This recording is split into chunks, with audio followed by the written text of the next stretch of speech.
All right, hey there, folks. Welcome to The Faithful Skeptic. It is a little after 1 a.m., and I am finally done working the exotic life of a material scientist. I work third shift now because we have 5 metallurgists and 3 microscopes. So this way, I get to get my work done, and instead of spending half the day waiting for somebody to finish up with the SEM. So I am going to be doing a new thing with this channel and take a couple of news stories from the day and talk about them for a couple minutes when I get off work, and hopefully I'll be able to generate some routine content this way. So today is the day of the Trump and Putin summit.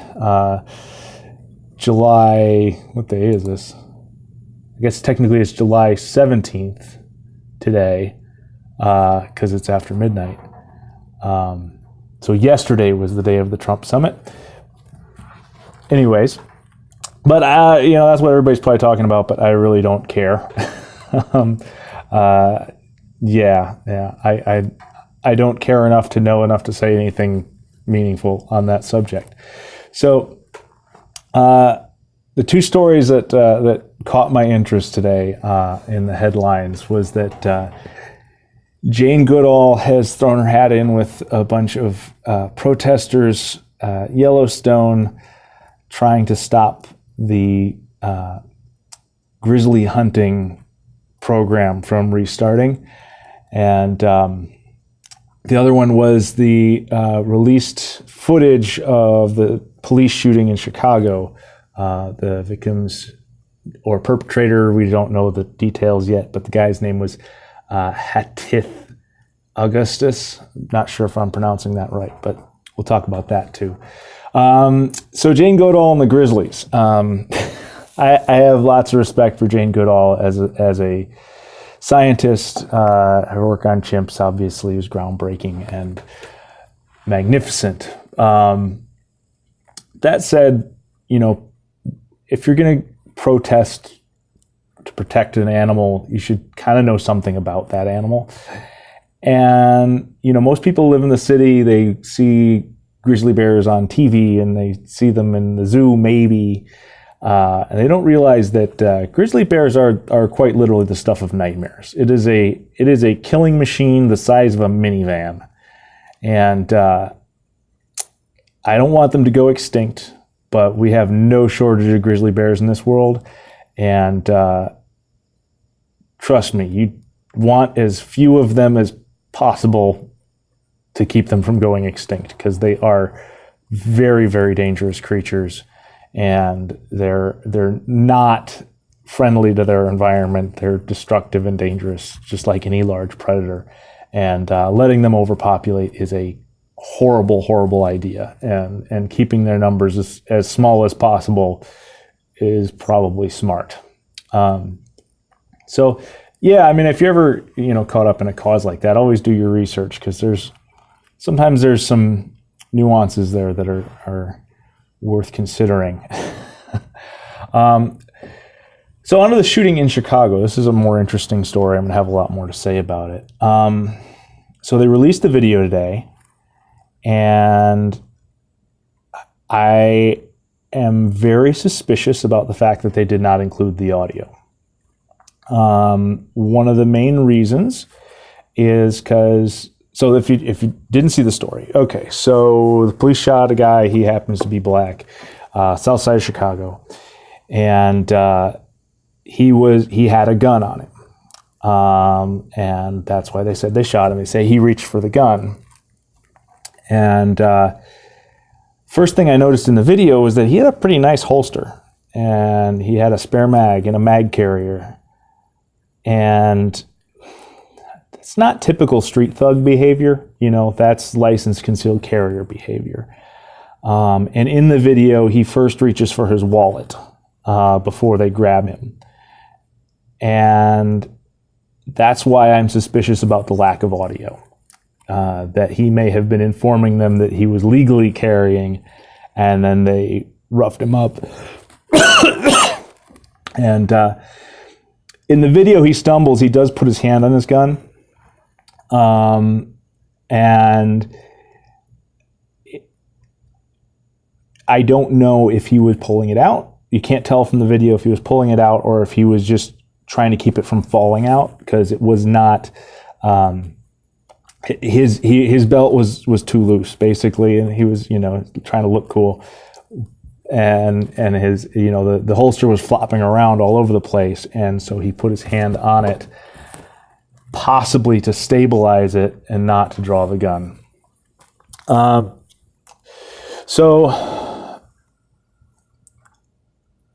If this was in Alabama, where, concealed carry is a more common thing, I'd have fewer doubts. But we had when they first instituted concealed carry in Illinois, the chief of police in Chicago said he was going to tell his people to basically shoot anybody who has a gun, and, we'll figure it out later. And so that's one of the reasons I have some serious doubts about this case. But then into knowing that you might encounter jumpy, ill-informed, or corrupt police officers, how do you handle yourself when you're carrying? And as much as, I hate it because it didn't work out for Philando Castile. But, don't get jumpy. Don't fight back.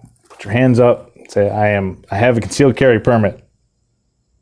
Don't reach for anything around your waist. And here's the thing, they might shoot you. That might happen.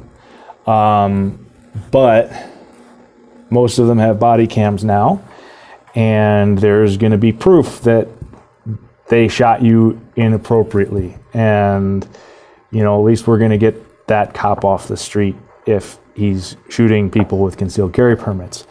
That's better than you getting shot anyways, and and the cop getting away with it if he was in the wrong.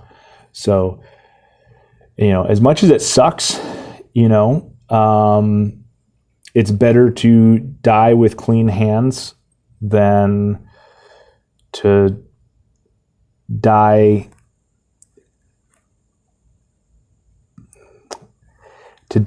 sticking up for your pride, I guess, because that might happen either way if it goes south. And certainly being aggressive towards the cops is usually not going to decrease your chances of getting shot. The second thing to mention is, more of a practical concern. If you're going to carry, he did have a good holster, but you got to carry in a way that is secure and comfortable, because there have been a couple other issues in the news lately of people's guns falling out, and don't do that. So there was a FBI agent who was at a club and did a backflip on the dance floor, and his gun fell out, and when he went to pick it up, he accidentally shot somebody. And that was stupid and totally preventable, and preventable by having a proper holster properly attached to your body.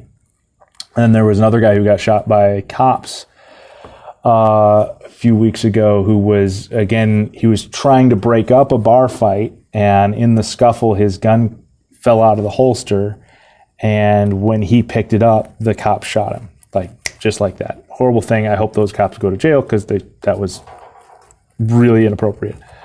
They just yelled gun, gun, gun and started shooting instead of actually talking to the guy. And they saw what was going on. They just stood around and watched the fight happen. And then, when the guy tried to secure a gun on the ground, they shot him. But anyways, enough ranting on that. So yeah, if you're going to carry in a secure way, because that's easy to do.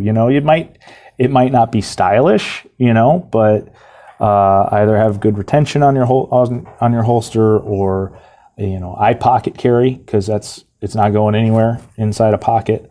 At least the way my pants are.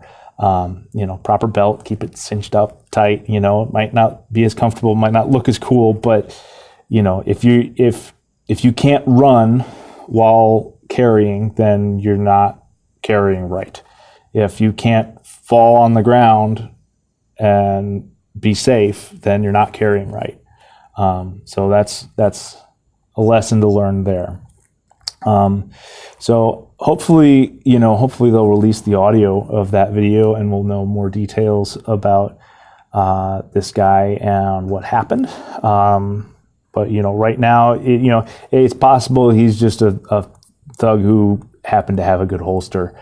But it's also possible that he was a good guy and he got shot for exercising his Second Amendment rights. So we'll see how that one develops over the next few days and see what we can hear. So hope that was interesting. If not, you can ignore me. If you like it, subscribe, and you can check out my Facebook page as well. I have that's more philosophical content.